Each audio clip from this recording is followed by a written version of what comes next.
तो दोस्तों, MCU Marvel cinematic universe, जो कि अब मार्वल सिनेमैटिक मल्टीवर्स है, जिसमें मल्टीवर्स के नाम पे बस कैमियोज ही परोसा जाता है और कनेक्शन के नाम पे कुछ भी नहीं है। इनके मेकर्स बस नए कैरेक्टर्स को इंट्रोड्यूस ही किया जा रहा है, जिनका आगे का कुछ नहीं पता, बस गार्बेज डम जैसे कैरेक्टर्स भर रहा है विदाउट एनी क्लियर गोल और डायरेक्शन। इसलिए अब ये यूनिवर्स बस एक मेस बन के रह गया है। लेकिन इनके लेटेस्ट 2 मूवीज थंडरबोल्ट्स और फैंटास्टिक फोर्स से लगता है कि ये लोग फिर से ट्रैक पे आ रहे हैं और एक क्लियर गोल और डायरेक्शन भी दिख रहा है। लेकिन एक ऐसा टाइम भी था जहाँ इनके हर एक मूवी नई थ्योरीज, नए एक्साइटमेंट और नए फैंस को जन्म देता था, जहाँ हर नए कैरेक्टर स्टोरी के लिए इंपॉर्टेंट होते थे और हर पुराने कैरेक्टर्स का हर नई मूवी में कैरेक्टर डेवलपमेंट होता था। और इन्होंने सिनेमैटिक यूनिवर्स और क्रॉसओवर्स को रेवोल्यूशनाइज कर दिया था। ये टाइम था इन्फिनिटी सागा का। तो आज हम बात करेंगे 2008 की आयरन मैन से लेकर 2019 की एवेंजर्स एंडगेम तक इन्होंने जो 22 मूवीज का एक एपिक सागा बनाया था, उन्हीं में से कुछ मास्टरपीसेस के बारे में आज हम बात करेंगे। मेरी फेवरेट टॉप 10 MCU मूवीज के बारे में, जो कि सारे इन्फिनिटी सागा के अंदर ही आते हैं। उसके बाद कुछ अच्छी मूवी तो आई है, पर कोई भी मेरे टॉप 10 पे नहीं है। सो वेलकम टू सिनेरियो, जहाँ हम सिनेमा और कैरेक्टर्स के डेप्थ में घुसकर उनकी चीरफाड़ करेंगे।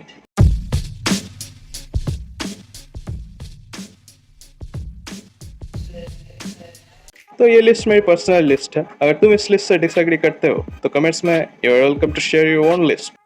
तो बिना किसी देरी के चलिए शुरू करते हैं।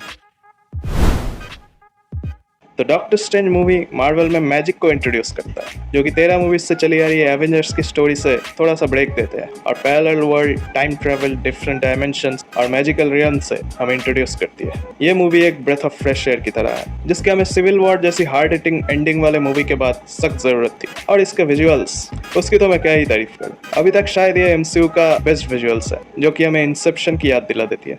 और कास्टिंग के लिए तो परफेक्शन भी छोटा वर्ड होगा। तो कुल मिलाकर यह एक मस्ट वॉच है।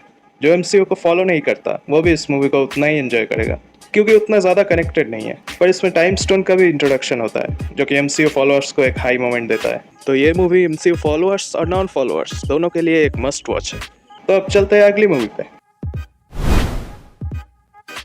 थॉर रैग्नारॉक, ये इन्फिनिटी वॉर से पहले सबसे इंपॉर्टेंट मूवी है और सिविल वॉर में जो 2 OG एवेंजर्स हमें नहीं दिखे थे, थॉर और हल्क, उन दोनों की स्टोरी यहाँ कंटिन्यू होती है। ये मूवी थॉर की पहली कॉमेडिक टोन वाली मूवी है, जिसने थॉर को बहुत सारे ऑडियंस का फेवरेट बना दिया। और इस मूवी में कॉमेडी और इमोशन का परफेक्ट बैलेंस था। और इसका विलन हेला MCU की अभी तक की ग्रेटेस्ट विलन्स की लिस्ट में आती है। और इसके क्लाइमैक्स में थॉर को जो मासी एंट्री दी गई है विद द लेड ज़ेपलिन म्यूजिक, भाई वो तो आज तक का one of the greatest MCU scenes में से आता है, जो कि मैंने पता नहीं कितनी बार रिपीट पे देखी है।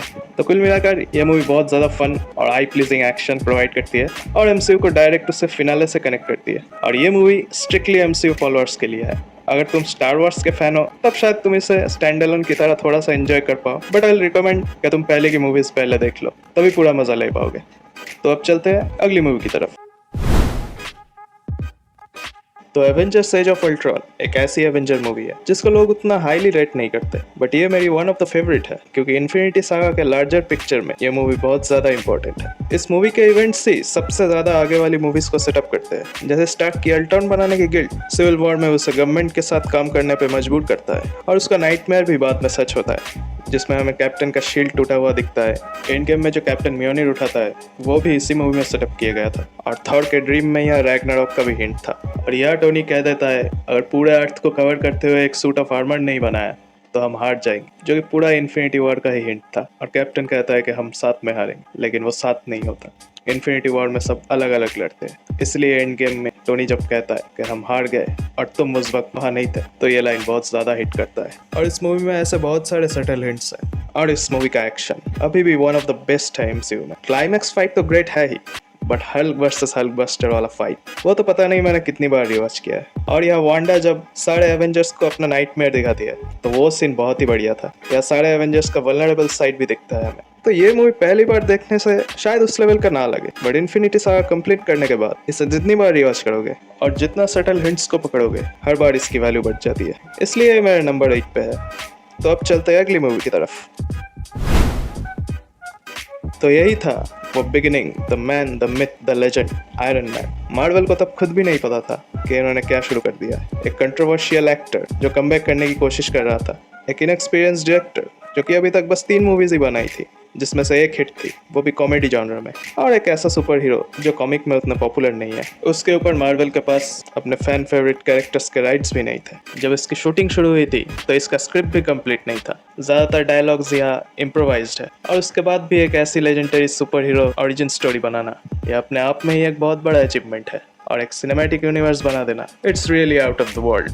और क्योंकि मुझे ओरिजिन मूवीज बहुत ज़्यादा पसंद है, इसलिए ये मूवी तो मेरे लिस्ट में होनी ही थी। इसका एक्शन और आयरन मैन के प्रैक्टिकल सूट्स वो तो बढ़िया थे ही, बट इसका सबसे बड़ा प्लस पॉइंट है कि ये हमारे इमोशंस को टच कर पाती है। हर कैरेक्टर से हम कनेक्ट हो पाते हैं। इतना अमीर आदमी, ऊपर से सुपर हीरो, फिर भी ये स्टोरी बहुत ग्राउंडेड लगती है, हमसे कनेक्ट कर पाती है। मतलब इसमें कुछ तो मैजिक है, और इसीलिए लोग एक बार ये मूवी देख लेते हैं तो पूरा MCU देख के ही मानते हैं। तो जो भी MCU फॉलो नहीं करता, वो बस जाके ये मूवी एक बार देख लो, उसके बाद तो तुम्हें MCU एडिक्ट बनने से तुम खुद भी नहीं रोक सकते। तो अब आ जाते हैं अगली मूवी पे, गार्डियंस ऑफ द गैलेक्सी, जो कि इन्फिनिटी वॉर से पहले तक MCU से बिल्कुल ही अलग चल रही थी। हमें यहाँ बिल्कुल ही नए कैरेक्टर्स से इंट्रोड्यूस किया जाता है, और वो भी दूसरे प्लैनेट्स पे, जिन्हें अर्थ वाली ग्राउंडेड स्टोरीज पसंद है। उन्हें ये मूवी शुरू में हुक करने में थोड़ा सा टाइम लग सकता है, बट अगर 15-20 मिनट तक इस मूवी को कोई देख ले तो फिर तो वो कोई भी हो, वो यहाँ दिखाए गए सारे कैरेक्टर्स के प्यार में पड़े बिना नहीं रह सकते। और जिन्हें स्टार वॉर्स पसंद है, जो कि मैं भी हूँ, उनके लिए तो ये मूवी इस ट्रीट से कम नहीं। इससे पहले MCU ने एवेंजर्स बनाई थी, बट उन कैरेक्टर्स को ऑलरेडी वो लोग पिछली मूवीज में बिल्ड कर चुके थे। पर ये मूवी रैंडम नए कैरेक्टर्स, नए प्लैनेट्स और नई स्पीशीज को इंट्रोड्यूस करती है। उनकी आपस में फाइट भी दिखाती है, सबके अलग अलग मोटिव्स भी है जिससे हम कनेक्ट भी करते हैं, और इनका जो टीम अप दिखाया है वो तो अलग ही लेवल का है। और क्योंकि ये मूवी बाकी MCU से कनेक्टेड नहीं है, इसलिए MCU का जो मेन बिग बैड है थैनोस, उसको इन लोगों से कनेक्ट कर दिया।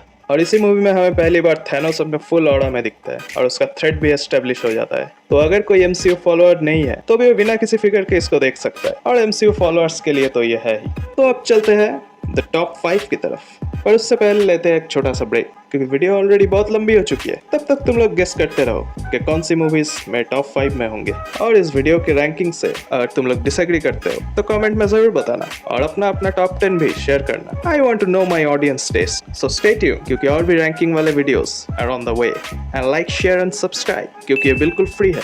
टॉप 5 वाला वीडियो जल्दी आएगा। तो तब तक के लिए कीप बीइंग मार्वेलस।